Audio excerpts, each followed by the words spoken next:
Scared? What if I'm scared for you.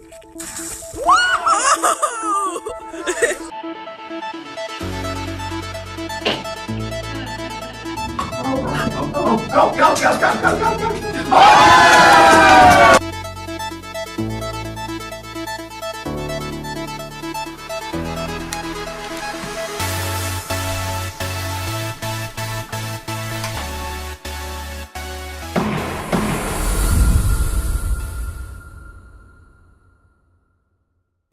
So you all know what it's like when you try to take a video or a picture and you end up looking at your finished product and you decide that is not what you intended. It might be that your picture was blurry, maybe there was motion in the picture. It could be that your video ends up being so shaky that you can hardly watch it without getting dizzy. I know personally I have trouble with too much moving objects, and sometimes I cannot actually watch certain videos that are handheld without some kind of stabilization. I actually will get sick to my stomach. So I have a couple of things that I'm going to be talking about today, and these are just some very simple tips, ways that you're able to increase stability in taking both pictures and videos, and as well ways that you are able to do so at a cheap and cost-effective way. First of all, I'm going to address a very simple cost-effective method of stabilizing a particular image, and that is through the use simply of a string. Now, when you think about taking a picture or a video with your camera, the primary problems that you have are up or down movement, side to side, or you can also be pivoting back and forth. All of those things can cause for an unstable image in your end result. And this can cause a blurry image if your shutter speed is not fast enough, or it can also cause shaky motion when you're taking videos. So one way to make a very simple and easy way to fix some of this problem is through the use of a simple string. So one of the ways that you can do this is you can tie a knot in the string so that you can create a slip knot, or you can simply take the string and wrap it around your phone several times so that it's not going to come off. Overlap the string a couple of times, and it should create a loop around the phone that's not going to fall off. So if you put the string on the floor under your foot and you pull up against the tension that you've now made on the floor, you can avoid a couple of those motions. So now, instead of having to avoid this up and down motion simply by holding your hands out here, now you're able to pull up on the tension of the string, and this can help to prevent motion from up and down, and now you're simply needing to prevent motion from side to side or from shaking back and forth this way. So it doesn't do a complete job of preventing unwanted motion, but it does help, and very cost effective, very cheap. You can wrap it up, stick it in your pocket.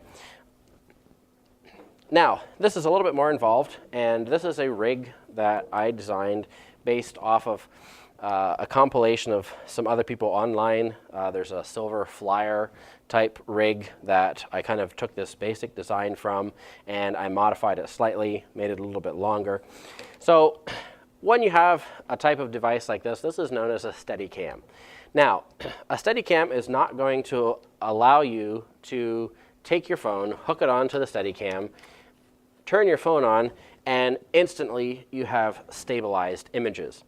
It's a little bit more involved, and even people who have been using stedicams for a number of years still have to go through a number of certain steps as they begin their process. So the first thing that I had to do is I had to get my phone and the rig, everything that I was going to use on the device, and I had to stabilize everything. So you'll see the various weights. There are washers here on the top and the bottom. These are movable, adjustable. I have adjustable methods down here as well. And basically what you have to do is to try to stabilize the weight of the rig versus the weight of the weights that you have here. So you're wanting a nice stable motion, so this helps to prevent unwanted motion from side to side. So one thing that this allows you to do is make very smooth spinning transitions. This does allow some walking movement to take place without worrying about as much motion side to side.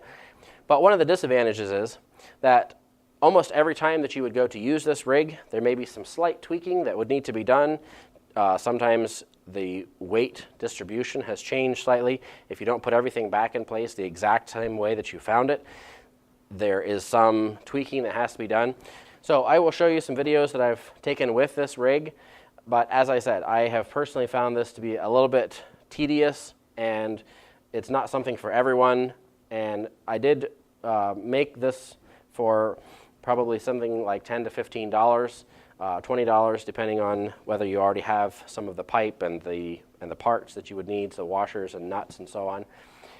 So this is a rig that is for some people and would be helpful for some, but obviously not for everybody based on how tedious this might be. So it's a little bit wet and rainy today, and I'm not able to get outside and do some of the other videography that I was planning to do. But just going to show you some of the comparison differences here between a handheld video.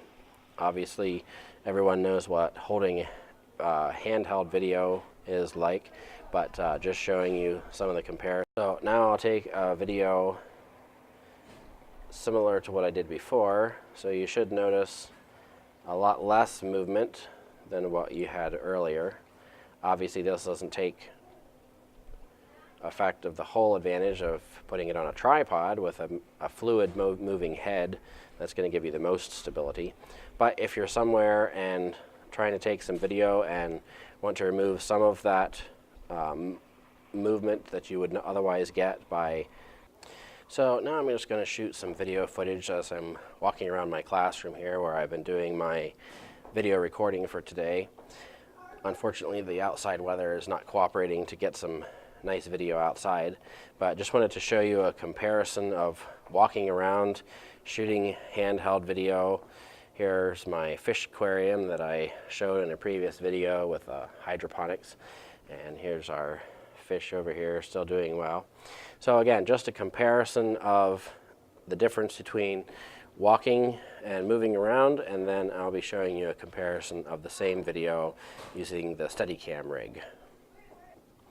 So here's a video shot using the Stedicam, and you'll notice that there is some difference in the way that the movement takes place. You can see much more fluid movement going from side to side.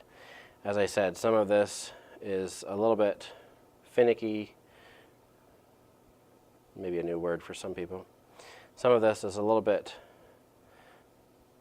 needing to get used to. So here again is my fish aquarium.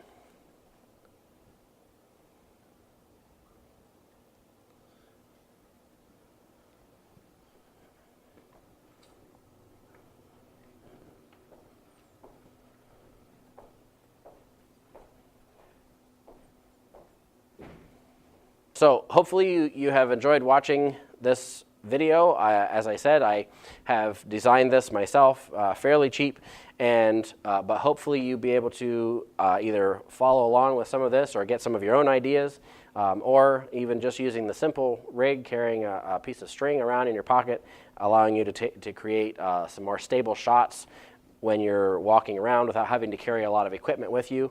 Or you have been inspired to try to go out and purchase one of the other professionally made pieces of equipment.